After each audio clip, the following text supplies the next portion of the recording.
Hi all welcome to technical edus on. അപ്പോൾ നമ്മൾ റെയിൽവേയുടെ ഏറ്റവും പുതിയൊരു അപ്ഡേറ്റ് പറയാൻ വേണ്ടിയിട്ടാണ് നമ്മളിപ്പോൾ വന്നിട്ടുള്ളത്. അതായത് CN8/2024 various post in level 1 seventh CPC pay matrix computer based ടെസ്റ്റിന്റെ എക്സാം ഡേറ്റ് വന്നിട്ടുണ്ട്. അതായത് കമ്പ്യൂട്ടർ ബേസ്ഡ് ടെസ്റ്റ്, അതായത് RRB ഗ്രൂപ്പ് ഡിയുടെ എക്സാം ഡേറ്റ് എന്താ റെയിൽവേ ഇപ്പം ഒഫീഷ്യൽ ആയിട്ട് പബ്ലിഷ് ചെയ്തിട്ടുണ്ട്. നിങ്ങൾക്ക് അറിയുന്നുണ്ടാവും അവിടെ കുറെ കേസും കാര്യങ്ങളൊക്കെ ഉണ്ടായിരുന്നല്ലോ. അപ്പോൾ കേസിന്റെ ഒക്കെ ഇനിയിപ്പോ നമുക്കൊന്ന് ഫൈനൽ ഹിയറിംഗ് ഒക്ടോബർ 30 മാറ്റിയിട്ടുണ്ട്. എനിവേ അവിടെ ഫൈനൽ എക്സാം ഡേറ്റ് എന്താ അവര് റെയിൽവേ ഒഫീഷ്യൽ ആയിട്ട് എന്താ പബ്ലിഷ് ചെയ്തിട്ടുണ്ട്. നവംബർ 17 തൊട്ടിട്ട് ഡിസംബർ എൻഡ് വരെ എന്നുള്ള രീതിയിലാണ് അവർ പറഞ്ഞിട്ടുള്ളത്. ടെന്റേറ്റീവ് ഡേറ്റ് ആണ്. ഓക്കെ, അപ്പോ ഇതിൽ എല്ലാ ദിവസവും ഉണ്ടാവാൻ സാധ്യതയില്ല.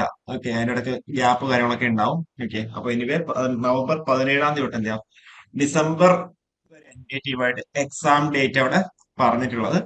അപ്പോ നിങ്ങൾക്ക് എക്സാം എപ്പോഴായിരിക്കുന്നില്ല കാര്യം 10 ദിവസം മുന്നേ എന്ത് അറിയാൻ വേണ്ടി പറ്റുന്നുണ്ട്. ഇപ്പൊ 17 നിങ്ങൾക്ക് എക്സാം ഉണ്ടെന്നുണ്ടെങ്കിൽ അത് നവംബർ 7 നിങ്ങൾക്ക് എന്ത് ചെയ്യാം എക്സാം സിറ്റിയും അതേപോലെ ഡേറ്റും അറിയാൻ വേണ്ടി പറ്റുന്നുണ്ടാവും. ഓക്കെ, അതേ കൂടാണ്ട് നിങ്ങൾക്ക് എന്ത് ചെയ്യാം കോൾ ലെറ്റർ എന്ത് ചെയ്യാം 4 ദിവസം മുന്നേ, അതായത് ഇപ്പൊ 17 എക്സാം ആണെന്നുണ്ടെങ്കിൽ 13 നിങ്ങൾക്ക് അതിന്റെ കോൾ ലെറ്റർ ഡൗൺലോഡ് ചെയ്തെടുക്കാൻ വേണ്ടി പറ്റുന്നുണ്ടാവും. അതിൽ എക്സാക്ട് സെന്റർ ഏതാണെന്നും ടൈം നല്ല കൃത്യമായിട്ട് അതിൽ പറയുന്നുണ്ടാവും. ഇനിയിപ്പോ നിങ്ങൾക്ക് ഇപ്പോ നവംബർ 20 10 നവംബർ 10 നിങ്ങൾക്ക് അവിടെ മെസ്സേജ് കാര്യങ്ങളൊക്കെ വരുന്നുണ്ടാവുക. അപ്പൊ നിങ്ങൾ കൃത്യമായിട്ട് നിങ്ങളുടെ മെയിൽ ചെക്ക് ചെയ്യുക, നിങ്ങളുടെ ഫോണിൽ മെസ്സേജ് വരുന്ന കാര്യം ചെക്ക് ചെയ്യുക കറക്റ്റ് ആയിട്ട്. ഓക്കെ, ഇപ്പം ഒഫീഷ്യൽ ആയിട്ട് വന്നൊരു അപ്ഡേറ്റ് ആണ്. ടെന്റേറ്റീവ് ഡേറ്റ് നവംബർ 17 തൊട്ട് എൻഡ് ഓഫ് ഡിസംബർ വരെ. അപ്പോൾ ഇതിന്റെ കൂടുതൽ വീഡിയോസും കാര്യങ്ങളൊക്കെ വരുന്നുണ്ടാവും. Okay, thank you.